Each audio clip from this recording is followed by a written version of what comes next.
¿Por qué Begoña Gómez, esposa del presidente del gobierno de España, Pedro Sánchez, se está viendo rodeada por ciertas sombras de corrupción y tráfico de influencias? Veámoslo. La tarea de los periodistas no es únicamente informar a la población sobre determinados sucesos irrelevantes, sino también fiscalizar al poder. Sin embargo, a lo largo de los últimos días y a raíz de la carta del presidente del gobierno, Pedro Sánchez, en la que amaga con dimitir después de que se hayan extendido las sombras de corrupción y de tráfico de influencias alrededor de su esposa, a lo largo de estos últimos días se está generando un creciente clamor popular en contra de que los periodistas ejerzan como periodistas, es decir, en contra de que los periodistas fiscalicen al poder político o al menos a ciertas personas dentro del poder político.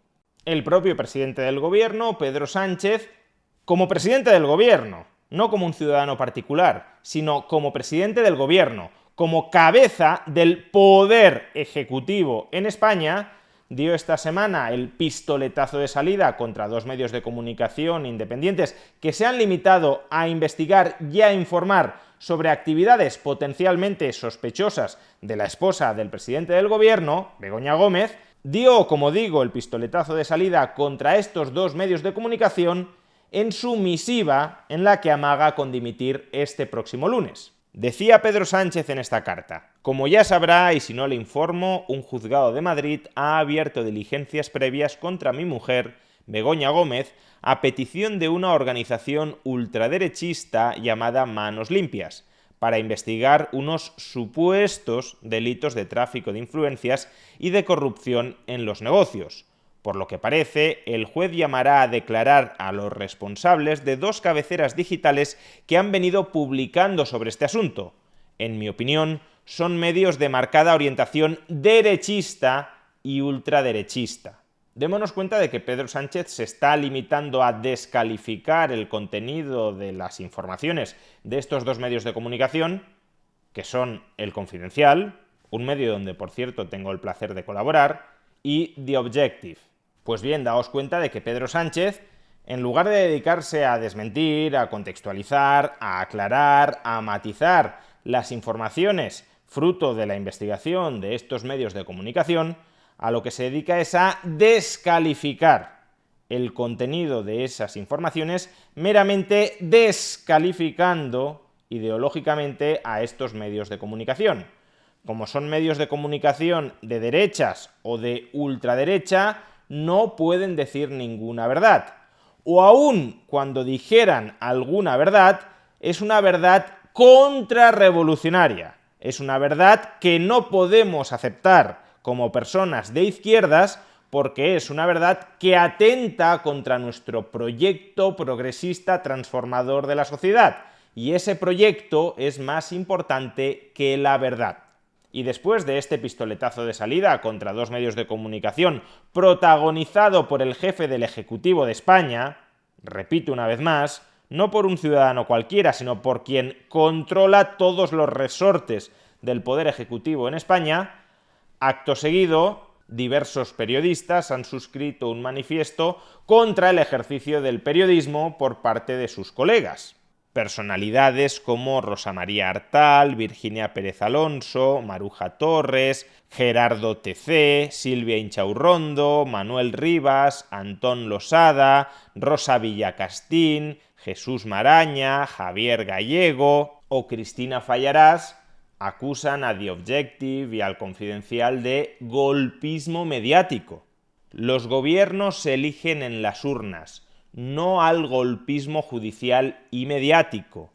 El ataque de la ultraderecha mediática y judicial contra la esposa del presidente del gobierno es un nuevo intento de subvertir la voluntad expresada en las urnas mediante medios ilícitos. La voluntad expresada en las urnas debe de ser que Pedro Sánchez y su entorno pueden hacer lo que les dé absolutamente la gana, porque cuentan con el respaldo mayoritario de la población española, para que hagan lo que les dé la gana. De ahí que no deba haber periodistas que investiguen las actividades potencialmente ilícitas de Pedro Sánchez y de su entorno, porque las urnas ya han ratificado que pueden cometer, si así lo desean, actividades ilícitas.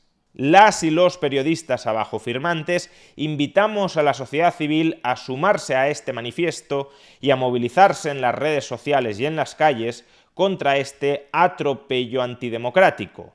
Los gobiernos se eligen y se cambian en las urnas y en el Parlamento, no al golpismo judicial y mediático, no a la máquina del fango.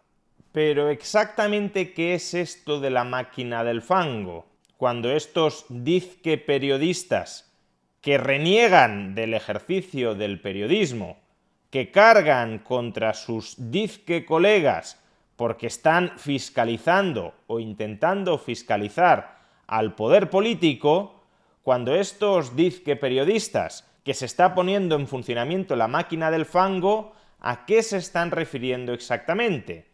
Pues bien, hoy el periódico El Confidencial, uno de esos dos medios de comunicación al que acusan de derechista o ultraderechista y de estar dando un golpe mediático por informar sobre actividades potencialmente ilícitas. Obviamente, si son ilícitas o no, lo tendrán que terminar dilucidando los tribunales tras un procedimiento absolutamente garantista. A la prensa no le corresponde ni condenar ni eximir penalmente a ninguna persona.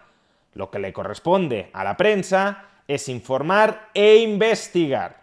Y hoy El Confidencial, después de estos ataques sistemáticos que está recibiendo desde la casta política y desde la casta mediática, que actúa más bien como jefes de prensa de la casta política, hoy El Confidencial publica una breve pieza en la que recopila toda la información y toda la investigación que han efectuado hasta el momento en torno a las actividades de Begoña Gómez y que nadie, en ningún momento, ha desmentido.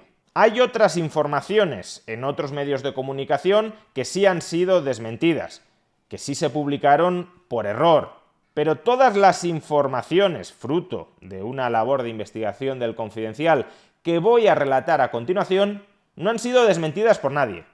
Podrán haber sido justificadas, explicadas supuestamente. Podrá pensarse que no son en el fondo tan graves. Pero todas las informaciones que voy a relatar a continuación, al menos hasta el momento, nadie las ha puesto en duda. Y si bien, como veremos, una sola de esas informaciones no tendría por qué suponer un escándalo, todas ellas conjuntamente, como poco, deberían llevarnos a arquear una ceja y exigir al presidente del gobierno y a su entorno familiar más luz y más taquígrafos. Menos drama, menos autovictimización, menos amagos de dimisión y más luz y más taquígrafos.